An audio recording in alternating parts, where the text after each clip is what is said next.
lumulutang. So ayan, yung mga ano no, yung mga nagtatanong ano sa mutya ng natawag na linta. So ayan.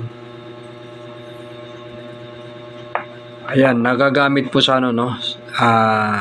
Ito po yung ganito ano sa hindi pa po nakakaalam o ngayon lang po nakapano ng ganito ano. Yung ganito pong klaseng bato no, ito po ay pinaniniwalaan po ito ng mga espirituhanon na ito po ay nagdudulot ng kaligtasan sa magdadala po sa kanya sapagkat yung mga ganito pong klase ano, ito po ay hindi po ito gawa ng tao. Yung mga ganito pong mga korte nila, ito po ay talagang likha po ng kalikasan yung ganito. So yung ganito ano, ayan, yung pinaniniwalaan po kasi ito ng mga espirituhanon or mga antingeros na yung ganitong klase mga bato, ito ay nagtataglay ng kapangyarihan or bertud. Ito ay nagagamit sa pangdipinsa, yung ganito. Ayan.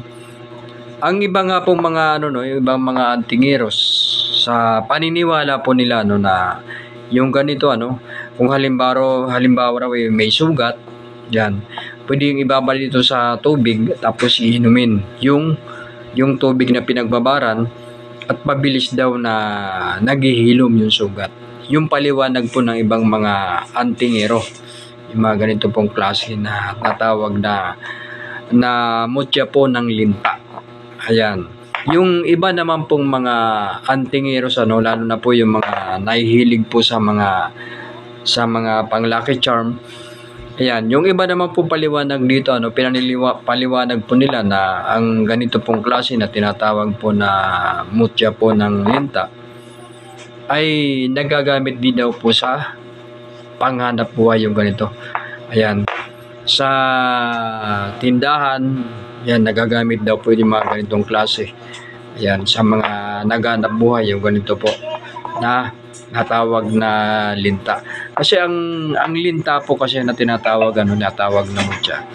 Meron po kasi meron pong dalawang klase po. Meron pong magnetic, meron din naman pong hindi magnetic. So kapag yung mga magnetic yung ganitong klase, yan na kulay itim, yung mga magnetic. Yan yung mga ganito pong klase, hindi po gaanong totally wala talaga wala pong magnetic yung ganitong klase yung ganitong klase mga tinatawag na mga kalikasan. Basta po mga puti, wala pong wala pong magnet. Hindi po katulad ng mga ganito na yung ganito po ay talagang magnetic sila. So ayan, yan po yung mga paliwanag na sa tinatawag na mutya or tinatawag na kalikasan. So ayan, yung mga tinatawag na ang yung mga ganitong klase na mutya na linta. Iba-iba pong kulay niyan, mayroon pong itim, yan, tapos may puti yung mga ganito, yan mga ganyan. Yan, nakuha ko po yan sila, talagang mga po yan, mga original na po talaga yan. Sabi nga hindi na po pinakialaman yan. So ayan, pati rin po ito, ayan, mga original po yan. Tapos ito po yung isa ayan. Ito naman yung isa ring hindi natin matatawag na tamilong ayan. Ayan. Ang tawag po ng ibang mga espirituhanan po rito ay linta. Linta rin ang tawag. Pero ito po ay kulay puti siya at saka meron siyang kung nakikita nyo, meron siya yung parang mga guhit-guhit dito sa ilalim. So ayan. Isa rin po na pinaniniwala na nagtataglay din ng bertud. At yung iba yung paliwanag po nila rito sa ganito. Yan. Bukod po sa nagagamit po sa tulad ng binanggit ko po kanina, meron pa pong isa rito na pinagagamitan, yung tinatawag na kabal. Ayan. Mainam daw po na pangkabal yung mga ganito pong klase.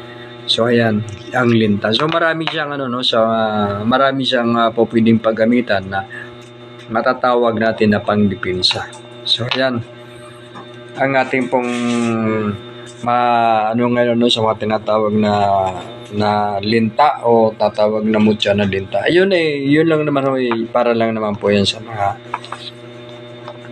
naniniwala po sa bertud po ng kalikasan, yung mga ganito pong klase. Sapagkat yung mga ganito naman po hindi naman po gawa po ng hindi naman ito ginawa ng tao.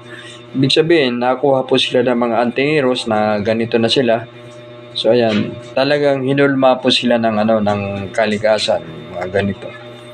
So ayan, yung ating pong sa ngayon lang po encounter ng ganitong klase na meron pala mga bato na ganyan.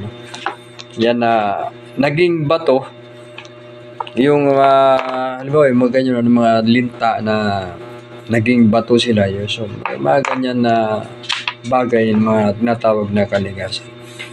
So mayroon naman tayo rito isa na na ipapakita natin na ito isang uri din ng bato. Ayan, titistingin ko lang. Ayan, natin, may tubig po dyan. So ayan, may tubig. So ayan, hindi pa siya nababasa. Ibig sabihin, talagang hindi pa natitisting ito. Ayan, makikita nyo naman na siya ay talagang dry na dry pa siya. So hindi pa siya natitisting. So ayan yung tubig, no? Ayan, ayan yung tubig. So malalaman to kayo kung talagang siya, yung tatawag na lutang na bato. Sapagkat yung ibang mga antiqueros, ang paliwanag po nila sa mga ganito na natawag na batong lutang, ito raw po ay magaan sa financial, yung mga ganito. Yan, sa hanap buhay, yan magsasabi nila, ayan, at maigi raw na gamit yung ganitong klase. So, mainam na gamit pala ito pag mga ganitong klase. Bato na na lumulutang sa tubig. So, ayan, matesting natin kung talagang lumulutang siya. So, ayan. Ayan po yung tinatawag na lutang na bato. So, ayan. So, ayan. Kasi kung siya, kung medyo magaan siya na bato, kumpara po sa mga ganito, mas magaan siya. Kaya lang siyempre kapag hindi po yan lutang, yan po talagang lulubog. So yan po yung tinatawag na lutang na bato na pinaniniwala na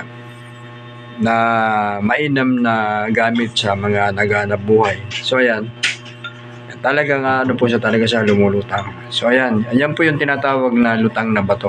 Yan, bibihira lang po yan na nakakahanap sa ng ganyan na tinatawag na yung iba hindi naman matatawag na mutyana, sapagkat yan ay natural na bato, kaya lang siyempre siya ay lumulutang sa tubig. So ayan yung ating pong mapakita po natin yan.